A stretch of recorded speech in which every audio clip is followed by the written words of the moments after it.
Hello and welcome back to Bhakri to Brownie. तुम्हाला चहाचे प्रयोग करायला आवडतात का? तुमचं उत्तर जर का हो असेल तर हा आजचा व्हिडिओ तुम्हाला नक्कीच आवडेल.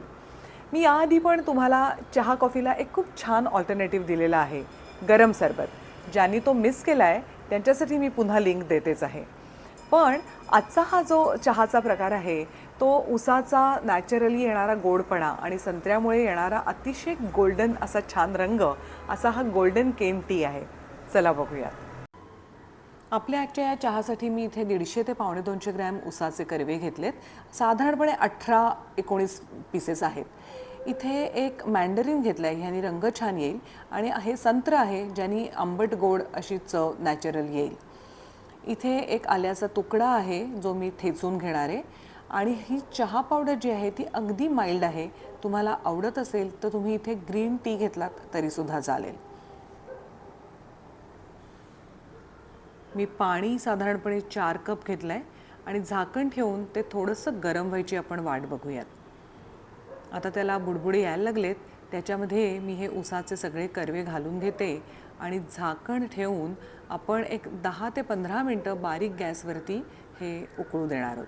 साधारण 10 मिनटानंतर पाण्याचा रंग बदललेला दिसतो आहे आणि त्याला फ्लेवरही उसाचा उतरलेला आहे पाण्यामध्ये. आता याच्यात आपण हे सगळं संत्र घालूयात आणि पुन्हा झाकण ठेवून एक 5 ते 10 मिनटं आपण हे उकळूयात.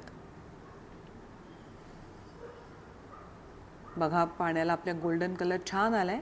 आता हे ठेचलेलं आलं त्यात घालते आणि माझ्याकडे हा डिफ्युजर आहे. पण जर काही काळाने हा डिफ्युजर घरात नसेल तर आपल्या टी बॅग्स असतात त्या घातल्या तरीसुद्धा चालतील. चहा घातल्यावर मात्र हे फार उकळायचं नाही. अगदी 30 सेकंदातच हा गॅस बंद करून टाकायचा.